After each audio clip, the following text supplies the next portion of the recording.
Today is 15th August 2022. Today marks India's 76th Independence Day and 75 years of India's independence.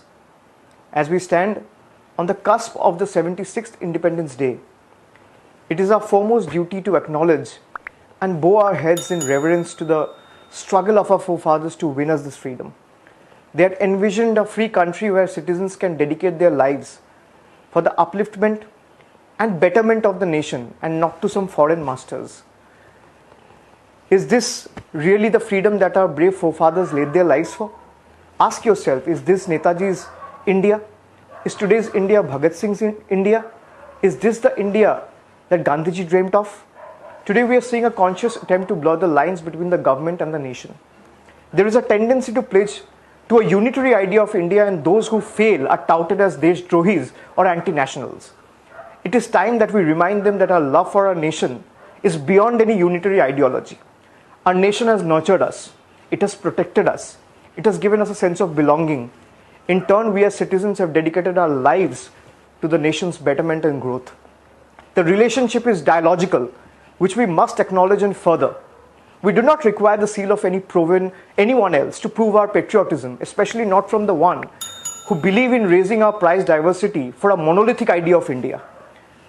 Our love for India is not some abstract idea of India.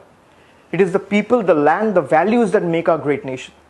My reverence for India is not for anyone or any idea in particular, but for the toiling citizens, the freedom fighters, and the everyday struggle to keep the idea of India alive.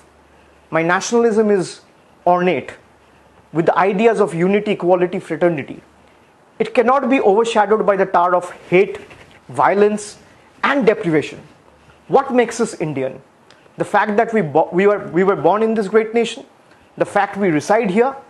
I think our connect with our nation is reborn every day when we help a fellow citizen in need, or when we celebrate our vibrant festivals together, or when we mourn together in the event of a loss, or when we break into a jubilant cheer for Team India. We might speak different languages, but we all shed a tear of joy when India wins the World Cup. We might have different tastes of cuisines, but have the same reverence for our farmers and the food grains they grow. Our attires may be different, but when we see the tricolor rise, every one of us stand in pride. It is this unity in diversity that we must preserve at all cost.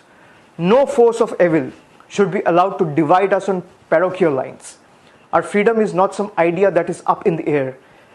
It is the freedom to live our lives as per our choice, without causing any harm or detriment to others. Let us pledge to keep this connect with our country and our countrymen alive. On the completion of India's 75 years of independence, I want to ask you, are we really a free country? Is there any freedom of speech? Is there any freedom of conscience? Are our streets free for our women? Are our children sheltered from the venom of hate? Is every citizen free from hunger? Is food grain available and accessible for everyone living in this country? Is the gap between the rich and the poor merged today? Are everyday essentials within the common man's reach? If the answer is no, then we are yet to build an India of our dreams, true to the vision of our forefathers that was dreamt at the time or at the stroke of the midnight hour. Let us dream of an India that will be true to the vision of our freedom fighters. Let us dream of an India that upholds the right of every last citizen living in this country, where children live without fear, where women are empowered every day, and everyone continues to live in peace and harmony. Let us pledge to build an India that is free from divisive forces, an India of our dreams.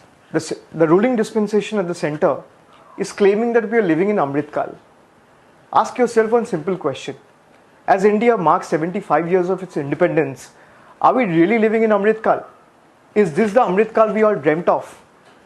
Where the Indian rupee is weakening by the day, where prices of fuel, petrol, diesel are shooting through the roof, where the economy is in complete shambles. Is this the Amrit Kal Gandhiji dreamt of? Is this the Amrit Kal Netaji Subhash Chandra Bose dreamt of?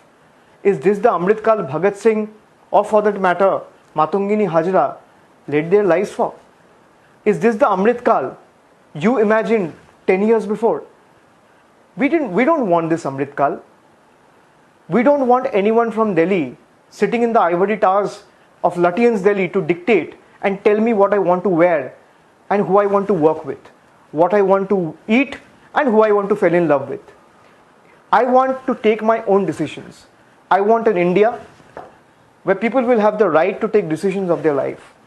I want an India where what I want to eat, what I want to wear, what I want to, who I want to work with, who I want to talk with, will be decisions taken by me. I don't want anyone to dictate me, sitting from anywhere in the country, to tell me how I want to live my life. I will appeal to each and every one, especially to the ones who are listening to this today, especially the youth, that we don't want to be a land of philosophers anymore. Enough. We've already wasted 8 years. Do you really want to waste another 5 years, 7 years, 8 years of your life? We really don't want to be a land of philosophers anymore. We have to be a nation of doers. And if you want to do, you have to dominate. You have to hit the streets, you have to pick it up from the road, and the rest becomes history. And if we remain united, we will be able to build an India we all have dreamt of. Our forefathers of the country has dreamt of, where we are able to protect the social fabric of the country, where we are able to protect the constitution, where everyone has the right to talk, everyone has the right to express. And as we celebrate 75 years of India's independence, we have to take that pledge today. That come what may, we will fight till the last drop of our blood, but will not let India be ruled by these divisive forces and be divided on the lines of religion anymore. If I am the I in India, you are also the I in India. Start doing your bit. Ask yourself one simple question.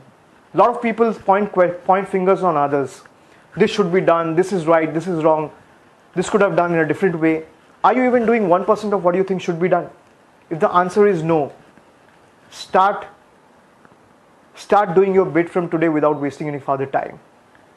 With this optimism in my mind and hopes in my heart, I thank each one of you for joining today and wish each one of you a very happy Independence Day from the core of my heart.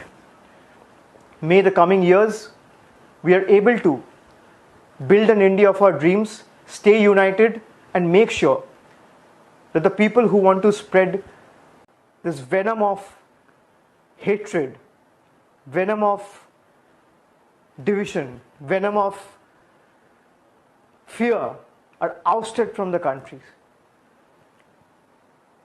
Thank you very much. A very happy independence to all of you. Jai Hind, Jai Bharat, Vande Mataram.